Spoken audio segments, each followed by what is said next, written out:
Good morning everyone. Devi tutorial में आपका हार्दिक स्वागत है। चलिए तो जान लेते हैं जीन पियाजे द्वारा बौद्धिक विकास की 4 सिद्धांत दिए गए हैं। 4 स्तरों पर इस सिद्धांत को पहचाना गया है, जो कि संज्ञानात्मक विकास का सिद्धांत है। तो संवेदी गामक अवस्था, संवेदी गामक अवस्था जिसे कि सेंसरी मोटर स्टेज कहते हैं, और इसकी आयु 0 से 2 वर्ष तक की होती है।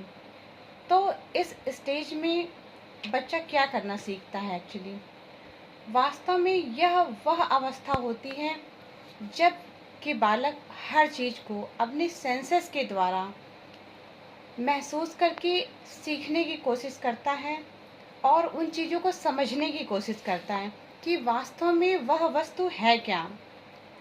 तो इस तरह से जब भी हम किसी बालक को देखते हैं तो जो भी वस्तुएं या जो भी खिलौने हम उसे देते हैं, वो सबसे पहले उस वस्तु को अपने मुंह में डालता है, अपने हाथों से दबाता है, अपने मुंह से दबाकर अपने लार के द्वारा, अपनी लार ग्रंथियों के द्वारा, अपने ऑल सेंसेस के द्वारा।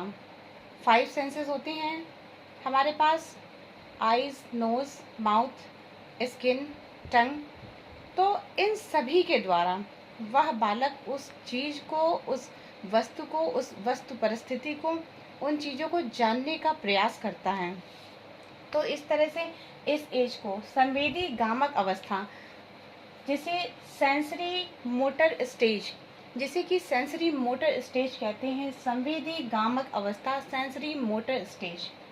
पूर्व संक्रियात्मक अवस्था 2 से 7 वर्ष, यह अवस्था वह अवस्था होती है जिसमें बालक अनुकरण के द्वारा, मीन्स किसी भी लोगों को जो कि उनके परिवार में हो, अपने माता पिता के द्वारा, आस पड़ोस के बच्चों के द्वारा वह चीज़ों को सीखने का प्रयास करता है। चीज़ों से हर चीज़ अनुकरण करके सीखता है, जैसे कि अपने पेरेंट्स को वह अनुकरण करता है, फॉलो करता है। जहाँ जहाँ जो जो काम भी उसके पेरेंट्स करते हैं उनके पीछे पीछे जाता है और उन कार्यों को वह स्वयं करने की कोशिशें करता रहता है। ऐसी स्टेज को कहते हैं प्री ऑपरेशनल स्टेज। तो प्री ऑपरेशनल स्टेज पूर्व संक्रियात्मक अवस्था, जिसमें कि बच्चा इतना एक्टिव नहीं होता, मतलब कि उसका ब्रेन इतना डेवलप नहीं होता है, उसमें तर्क करने की क्षमता नहीं आती है। लेकिन जब ऐसा होता है कि मूर्त संक्रियात्मक अवस्था 7 से 11 वर्ष की कॉन्क्रीट ऑपरेशनल स्टेज, जिसमें कि बालक तर्क, वितर्क, कुतर्क करना सीखता है, मतलब वह बालक अब उसे काफ़ी हद तक चीज़ें समझ में आ गई, जिसमें हर चीज़ को वह पहचानता है, जानता है, सुनता है, समझता है। उसके बाद अब उसकी बारी आई तर्क करने की, हर चीज़ों के ऊपर तर्क करने की कि पापा अगर टायर में हवा भरी है तो कैसे भरी है, टायर कैसे गाड़ी को चलाता है, पहिया कैसे घूमता है, साइकिल कैसे चलती है। इस तरह के ऐसे अकस्मात, अनायास ऐसे क्वेश्चन करेगा कि आपके पास उनका जवाब ही नहीं होगा।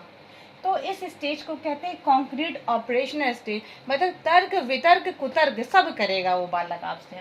औपचारिक संक्रियात्मक अवस्था 11 से 15 वर्ष की स्टेज, इसको कहते हैं फॉर्मल ऑपरेशनल स्टेज।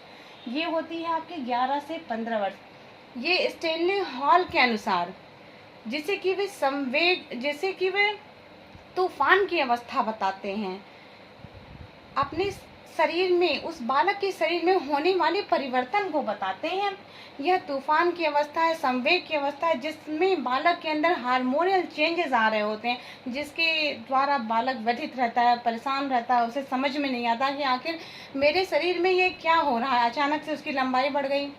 11 से 15 वर्ष की अवस्था यह अवस्था है जिसमें अचानक से वह ताड़ के पेड़ की तरह लंबा होता चला गया और उसे कुछ समझ में नहीं आ रहा, हार्मोनल चेंजेस हो रहे हैं, उसका मन व्यथित रह रहा है, परेशान रह रहा है, वह चिड़चिड़ा रह रहा है और उसे कुछ भी समझ में नहीं आ रहा। तो आई होप आपको ये चारों स्टेज समझ में आ गई होगी: संवेदी गामक अवस्था, पूर्व संक्रियात्मक, मूर्त संक्रियात्मक, औपचारिक संक्रियात्मक अवस्था। ये जीन पियाजे के द्वारा दिए गए संज्ञानात्मक विकास के 4 सिद्धांत हैं। इन्हें बहुत अच्छी तरह से याद कर लीजिए, रट लीजिए। नहीं समझ में आ रहा है तो अपनी कॉपी में नोट डाउन कर लीजिए।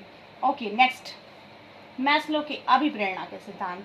तो मैस्लो जी ने अभिप्रेरणा के 5 प्रमुख सिद्धांत दिए हैं। 5 प्रमुख सिद्धांत जिनमें कि शारीरिक आवश्यकता, सुरक्षा की आवश्यकता, सामाजिक आवश्यकता, सम्मान की आवश्यकता, आत्मानुभूति की आवश्यकता, मतलब फिजिकल नीड, सिक्योरिटी की need, social need, esteem need, self actualisation.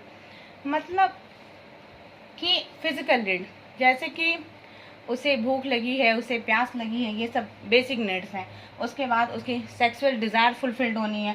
उसके बाद उसे घर भी चाहिए, रोटी कपड़ा मकान में। सबसे पहले अगर पानी और खाने की व्यवस्था उसकी हो गई है तो अब उसे उसकी सेक्सुअल नीड पूरी होनी चाहिए, और उसके बाद जो उसका कपड़ा और मकान, ये व्यवस्था पूरी होनी चाहिए। अब इन सभी व्यवस्थाओं के पूरे होने के बाद उसे सिक्योरिटी की ज़रूरत है। अब उसने एक आलीशान महल जैसा मकान बना लिया, अब उसे चाहिए सिक्योरिटी गार्ड। ऐसी लोकेलिटी चाहिए जो नक्सल प्रोन एरिया ना हो, ऐसी लोकेलिटी चाहिए जहाँ पर वह सुरक्षा के साथ अपने परिवार के साथ सामाजिक परिवेश में रह सके। सोशल नीड, अब वो रह रहा है एक सिक्योर प्लेस पे। अब उसे सोशल भी होना है, उसे एक सामाजिक परिवेश चाहिए जहाँ पर उसके बच्चे अच्छा सीख सकें, अच्छे बन सकें, अच्छी व्यवहार कुशलता सीख सकें, लोगों से अच्छे मैनर्स, एटिकेट्स, गुड व्यवहार के साथ लोगों से बात कर सके। स्टीम नीड, अब सम्मान की आवश्यकता। अब आप एक जॉब पा गए हैं, चाहे वो चपरासी की हो, पुलिस में सिपाही की हो, इंस्पेक्टर की हो, प्रोफेसर की हो, या भी कुछ भी और, तो अब आपको एक सम्मान की आवश्यकता है। तो सम्मान तो आप पा गए। अब सेल्फ एक्चुअलाइजेशन।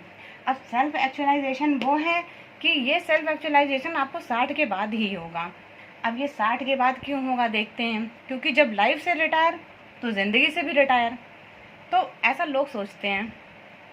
तो अब आप लाइफ से रिटायर मीन्स आप अपनी नौकरी से रिटायर, अब आपको लगा कि यार अब अपने बारे में, ईश्वर के बारे में जानने की ज़रूरत है, मौत के करीब पहुंच रहे हैं, अब दान पुण्य करने की ज़रूरत है। ये जनरल टर्म में मैं एक बात कर रही हूँ कि जैसा कि लोग सोचते हैं जनरली सेल्फ एक्चुअलाइजेशन उन्हें 60 के बाद ही होता है, जब वो पूरी लाइफ के प्रोसेस से गुजर जाते हैं, जब उन्हें सब कुछ समझ में आ जाता है कि यार इतना कमाया, इतना दौड़ा, यार खुद को ही खो बैठे कहीं।